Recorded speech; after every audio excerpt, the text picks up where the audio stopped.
তাবিজ ঝুলাবেন না, তাবিজ ঝুলাতে বিশ্বনবী নিষেধ করেছেন। যে তাবিজ ঝুলায় আল্লাহ তাআলা ওই তাবিজের উপর তাকে ন্যস্ত করে দেয় আর বলে আমার রহমত তোর থেকে তুলে নিলাম, দেখি তোরে কে বাঁচায়। এজন্য আজ থেকে তাবিজ যা আছে ছিঁড়ে ফেলবেন। আল্লাহ সহি সমঝ দান করো। তো তাবিজ যারা পড়েন ছিঁড়ে ফেলবেন আজকে, রাজি আছেন তো? ছিঁড়ে কি করবেন? সূরা ফাতিহা পড়বেন, পড়ে ঝাড়ফুঁক চলবে আজকে থেকে। ঝাড়ফুঁক করা সুন্নাহ। আর তাবিজ দেয়া হচ্ছে বিদআহ, যেটা বিশ্বনবী শেখায় নাই, সাহাবারা শিখায় নাই, ওইটাতে আমরা যাব না। ঝাড়ফুঁক করবেন। আয়াতুল কুরসি পড়লে জিনভূত আসতে পারে? কথা বলেন। সূরা ফাতিহা পড়লে আর অসুস্থতা থাকতে পারে? বিশ্বনবীর সাহাবারা একবার সফরে বেরোলেন। সফরে বেরিয়ে হঠাৎ দেখলেন মরুভূমির মাঝখানে কিছু লোক জটলা পাকিয়ে রেখেছে, একটা লোক শুয়ে আছে। আবু সাঈদ আল খুদরি ছিলেন ওই সফরের লিডার। বললেন কি হয়েছে? তারা বলল আমাদের নেতাকে সাপে কামড় দিয়েছে, আরেক বর্ণনায় বিচ্ছু কামড় দিয়েছে, বিষের ব্যথায় আমাদের নেতা মারা যাবে। তারা নানা ধরনের বৈদ্যরাজ কবিরাজদেরকে এনে মন্ত্র পড়াচ্ছিল, সবাই মন্ত্র পড়ছিল, ছু মন্ত্র ছু কালিকুত্তার ঘু। ছোট বাচ্চারা পড়ে, বুঝানোর জন্য বললাম, তারা হয়তো অন্য কিছু পড়ছিল। তো এই যে এগুলো পড়ে ফু দিলে কি ভালো হয়? কথা কন, আরো রোগ বাড়ে, ঠিক কিনা? বাচ্চার হাতে 2টা, গলায় 3টা, কোমরে 4টা, এগুলোর ওজনেই তো বাচ্চা অসুস্থ হয়ে যাবে। কথা বুঝতে পেরেছেন? আবার কোমরে লাগায়, এটারে কি বলে? কাইতন। কি কয়? তাগা। চাচাই বলতেছে তাগা। তাগা টাগা লাগাবেন না। সূরা ফাতিহা পড়ে আজকে থেকে ফু দিতে হবে।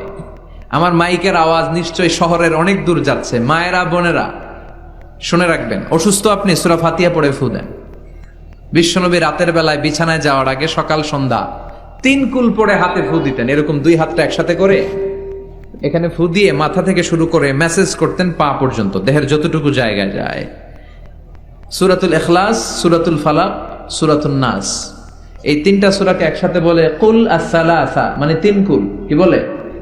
এই 3 কুল পড়ে না, যায় লিটন দেওয়ানের কাছে। কই যায়? লিটন দেওয়ান কিছু করতে পারে? তারপর হাতের রেখাতে অনেকে ভাগ্য বলতে চায়, এটা ভুয়া কথা। এই হাতের রেখায় কোনো ভাগ্য থাকে না। আপনারা শুনলেই কিছু মানবেন না, আপনারা কোরআন হাদিস দিয়ে যাচাই করবেন, দলিল খুঁজবেন। কি খুঁজবেন? দলিল। 1.5 কাঠার একটা জায়গা কুমিল্লা শহরে কিনবে, এটার দলিলটা ঠিক আছে কিনা দেখার জন্য পাগল হয়ে যায়। নিজে বুঝে না, আরেকজনের কাছে যায় যে পাক্কা বুঝে, দেখেন দলিলটা ঠিক আছে কিনা। তো 1.5 কাঠা জায়গার দলিল ঠিক আছে কিনা পাগল হয়ে গেলেন। যেই জান্নাতের দাম গোটা দুনিয়াটারে 10,000 বার বিক্রি করলেও জান্নাতের একটা চেয়ারের দাম হবে না, ঠিক কিনা? তো ওই জান্নাত আপনি পাবেন যেই আমল করে, ওই আমলের দলিল লাগবে না? কথা বলেন।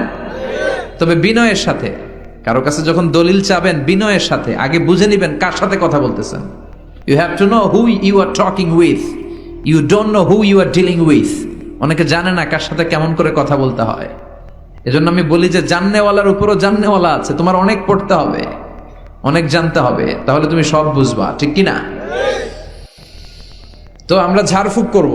আবু সাঈদ খুদরি বলল এই ছুমন্তর সু কালিকুত্তার ঘু, এটাতে কিছু হবে না। আমার কাছে এমন জিনিস আছে, এটা দিয়ে ফু দিলে ভালো করে দেয় কে? সবাই বলল তাহলে আমাদের নেতাকে ভালো করো। আবু সাঈদ খুদরি বলল তাহলে আমার ছাগল দিতে হবে, 1 পাল ছাগল। ওরা রাজি হলো। সবাইকে সরিয়ে উনি বসলেন। এই জীবনে প্রথম উনি রুকিয়া করেছেন। সূরা ফাতিহা পড়ে একবার ফু দিলেন, চোখ বন্ধ ছিল, সর্দারের চোখ খুলে ফেলেছে। আবার ফু দিলেন, এবার বসে গেছে, আবার ফু, হাঁটতে শুরু করছে, পুরা সুস্থ। সুবহানাল্লাহ পড়েন। 1 পাল ছাগল পেলেন, পথিমধ্যে একটা ছাগল জবাই করেও খেলেন। এরপর বিশ্বনবীর কাছে এসে মাসালাটা রিচেক করে নিলেন, ক্রস চেক, ডাবল চেক। আপনারা এখন ইউটিউবের সময় না, যে কোনো জিনিস সার্চ দিলেই সব পাওয়া যায়, আপনি জানতে পারবেন। তো একটা বিষয়ের উপর অনেকগুলো আলেমের বক্তব্য শুনবেন, ফলে ওভারঅল একটা ধারণা আপনি পেয়ে যাবেন। বুঝতে পেরেছেন?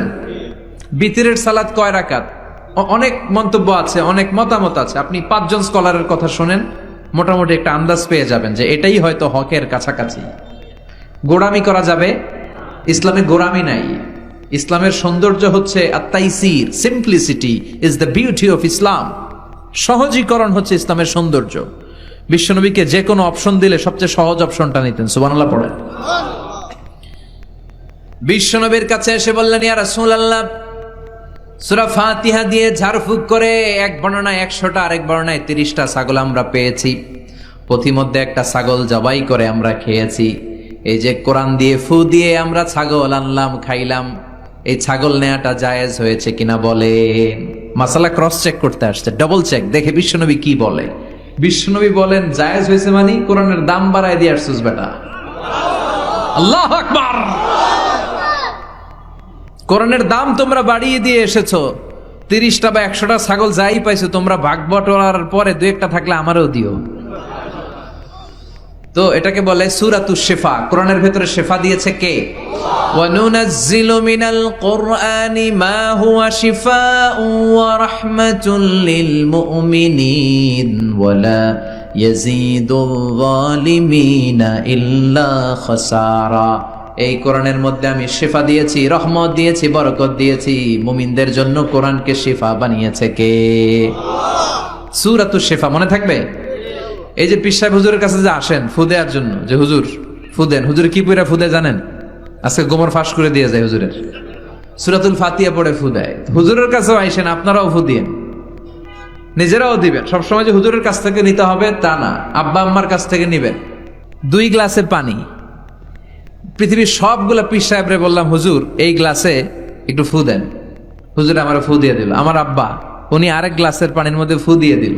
মুহূর্তের মধ্যে আমার আব্বার ফুটা কাজে লেগে যাবে। গোটা পৃথিবীর পীর সাহেব একদিকে, বাবা মার দোয়া আর ফু আরেকদিকে, ঠিক কি না? তো এই জন্য সূরাতুল ফাতিহার এক নাম হচ্ছে সূরাতুশ শিফা। কি নাম? সূরাতুশ শিফা। আবার এই সূরার আরেক নাম হচ্ছে সাবউল মাসানি, নিত্য পাঠনীয় সপ্তবাক্য। নিত্য পাঠনীয় সপ্তবাক্য, যেই সূরাটা প্রতিদিন পড়া হয়। রব্বুল আলামিন বলেন, ওয়ালাকাদ আতাইনাকা সাবআম মিনাল মাসানি ওয়াল কুরআনাল আযীম। ও নবী, আমি আপনাকে নিত্য পাঠনীয় 7টা বাক্য দান করেছি, সাথে সাথে কোরআনে আজিম দান করেছি। সুবহানাল্লাহ। নিত্য পাঠনীয় 7টা বাক্য, এমন 7টা বাক্য এই সূরাতুল ফাতিহা, যে 7টা বাক্য সব সময় পড়তে হয়।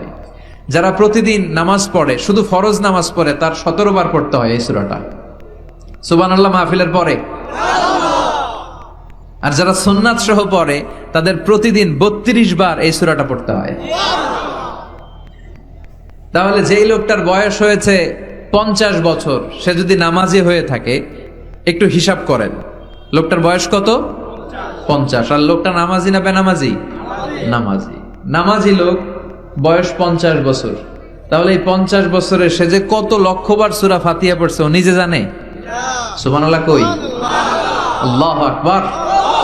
এমন সূরা যেটা প্রতিদিন পড়তে হয়। আবার বিশ্বনবী বললেন, লা তুহসা আজাইবুহু ওয়ালা তাবলা গরাইবুহু ফিহি মাসাবিহুল হুদা ওয়া মানারুল হিকমা। কোরআন এমন কিতাব, সূরাতুল ফাতিহা এমন সূরা, এই সূরার আশ্চর্যান্বিতার কোনো শেষ নাই। এই সূরা কোনোদিন পুরান হয় না। যাদের 80 বছর বয়স, কত কোটিবার আপনি সূরা ফাতিহা পড়ছেন? বুকে হাত দিয়ে বলেন তো, কখনো কি আপনার মনে হয়েছে যে প্রত্যেক দিন নামাজটা শুরু করলে এই সূরাটা দিয়ে শুরু করতে হয়? কত কোটিবার বললাম, আর ভাল লাগে না, পুরান পুরান লাগে। বুকে হাত দিয়ে বলেন, দাঁড়ান একজন, যে হুজুর আমার কাছে আর ভাল লাগে না, সূরাতুল ফাতিহা পড়তে পড়তে এটা পুরান লাগে, কালকে থেকে কুল ফল্লা দিয়ে শুরু করো। এরকম ডাকাইত আছে কেউ?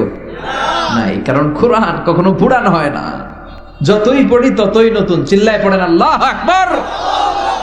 এজন্য বিশ্বনবী বললেন, ও উম্মতেরা শোনো, 60টা আয়াত বিশিষ্ট এই সূরাটাকে দেখতে ছোট মনে হয়, সবার মুখস্থ, প্রত্যেকের কলিজার ভেতরে আছে। তোমাদের কাছে সাধারণ মনে হয়, সূরাটা সাধারণ না, অসাধারণ করে সূরাটারে নাজিল করেছে কে?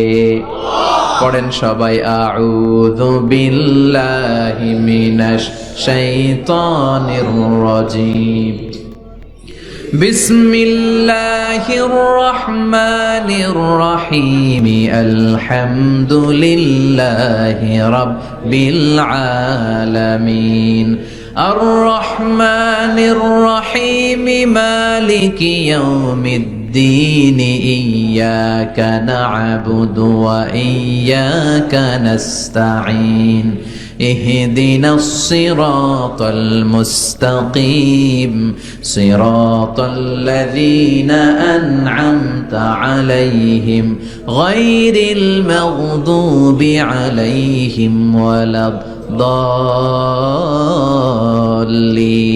চিল্লায় পড়েন আমিন আর জোরে আমিন।